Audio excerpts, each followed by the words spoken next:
Hello दोस्तों, स्वागत है आपका मेरे YouTube channel get to the point पर। अगर आप भी AI वॉइस से YouTube चैनल शुरू करना चाहते हैं, लेकिन किसी ने आपको कहा कि AI वॉइस वाले चैनल कभी मोनेटाइज नहीं होते, तो इस वीडियो को आखिर तक जरूर देखिए, क्योंकि आज मैं आपको YouTube की असली रियलिटी बताने वाली हूँ। हो सकता है इस वीडियो के बाद आपका सबसे बड़ा कंफ्यूजन हमेशा के लिए दूर हो जाए। और आजकल YouTube पर बहुत सारे लोग कहते हैं कि अगर आपने AI वॉइस का इस्तेमाल किया तो आपका चैनल कभी मोनेटाइज नहीं होगा। तो कुछ लोग तो यहाँ तक बोल देते हैं कि AI वॉइस इस्तेमाल करते ही YouTube मोनेटाइजेशन रद्द कर देता है। लेकिन क्या सच में ऐसा होता है? तो इसका जवाब है नहीं। YouTube ने कहीं भी यह नहीं कहा है कि AI वॉइस इस्तेमाल करना ही मोनेटाइजेशन रिजेक्ट होने की एक वजह है। तो असल में YouTube का फोकस AI वॉइस पर नहीं है, बल्कि आपके कंटेंट की क्वालिटी, उसकी ओरिजिनलिटी और उसकी ऑथेंटिसिटी पर होता है। अब YouTube का कहना है कि अगर वह ओरिजिनल और ऑथेंटिक कंटेंट को मोनेटाइज करना चाहते हैं, जबकि मास प्रोड्यूस रिपीटेटिव या लो एफर्ट कंटेंट मोनेटाइजेशन के लिए योग्य नहीं होता है। तो अब इसे एक हम इजी एग्जांपल के साथ समझते हैं। जैसे मान लो दो लोगों ने यूट्यूब चैनल बनाया। पहले ने चैट जीपीटी से स्क्रिप्ट बनाई, AI वॉइस लगा दी, इंटरनेट से कुछ इमेजेस उठा ली और बिना ज़्यादा मेहनत किए वीडियो अपलोड कर दी। ऐसा ही 100 वीडियोस उसने एक जैसे टेम्पलेट में बना दी।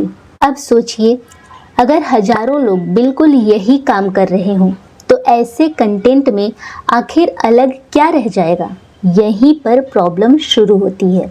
ऐसे चैनल्स को मोनेटाइजेशन रिव्यू के दौरान रिस्क हो सकता है, क्योंकि कंटेंट बहुत ज़्यादा रिपीटेटिव या मास प्रोड्यूस्ड दिखाई दे सकता है।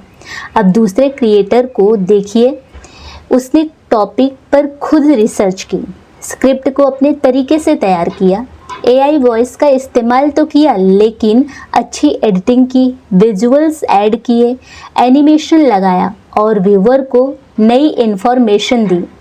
यहाँ AI तो दोनों ने इस्तेमाल की, AI वॉइस को दोनों ने इस्तेमाल की है, लेकिन दोनों वीडियोस की क्वालिटी और ओरिजिनलिटी बिल्कुल अलग है। इसलिए सिर्फ AI वॉइस देखकर YouTube फैसला नहीं करता है। अब सवाल यह आता है कि आखिर YouTube मोनेटाइजेशन रिव्यू में क्या देखता है?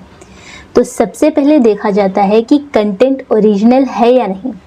क्या आपने व्यूअर के लिए कोई वैल्यू ऐड की है? क्या आपका कंटेंट बार बार एक जैसा तो नहीं आ रहा है? जैसे आपने एक वीडियो आज जिस बारे में बनाया, सेम अगला वीडियो भी सेम टू सेम ही है। क्या ऐसा तो नहीं लग रहा है कि आपने सिर्फ व्यूज़ के लिए एक ही तरह की वीडियोस बड़ी संख्या में बना दी हो? बहुत सारे लोग होते हैं, एक बार वीडियो बना देते हैं, फिर उसी में से कुछ कट पिट करके अगले दिन वही डाल देंगे, अगर उनके पास टाइम नहीं है तो इस तरह की चीज़ें नहीं करनी है।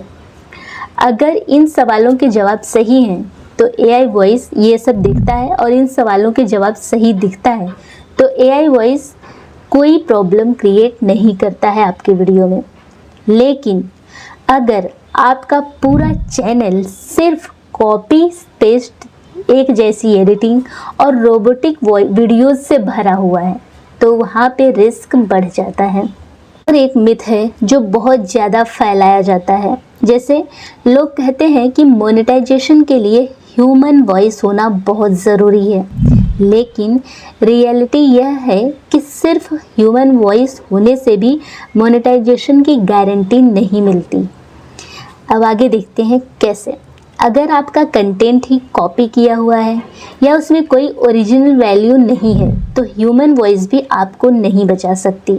और दूसरी तरफ अगर आपका कंटेंट ओरिजिनल है, यूजफुल है और अच्छी तरह बनाया गया है, तो AI वॉइस का इस्तेमाल अपने आप में मोनेटाइजेशन रिजेक्ट होने की वजह कभी नहीं बनता। एक और ज़रूरी बात, जब कुछ लोग सोचते हैं कि AI वॉइस लगाने से कॉपीराइट की प्रॉब्लम भी ख़त्म हो जाती है, तो ऐसा बिल्कुल नहीं है। अगर आप किसी दूसरे क्रिएटर की वीडियोस, क्लिप्स या उनके कंटेंट को बिना उनके परमिशन के इस्तेमाल कर रहे हैं तो वहाँ एआई वॉइस आपको कॉपीराइट क्लेम या स्ट्राइक से नहीं बचा सकती। एआई वॉइस का कॉपीराइट से कोई सीधा संबंध नहीं है। इसी तरह रीयूज्ड कंटेंट भी सिर्फ एआई वॉइस लगाने से ओरिजिनल नहीं बन जाता। अगर वीडियो का ज़्यादातर हिस्सा दूसरे लोगों के कंटेंट पर ही बेस्ड है और इसमें अपने पर्याप्त वैल्यू भी ऐड नहीं की है तो यूट्यूब उसे रीयूज्ड कंटेंट मानता है।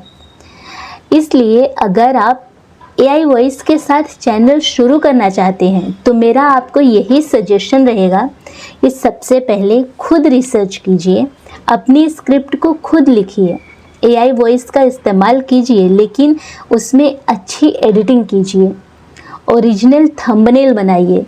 ओरिजिनल थंबनेल से मतलब है कि अभी आप सोचेंगे एआई से थंबनेल नहीं बना सकता, नहीं, ऐसा बिल्कुल नहीं है।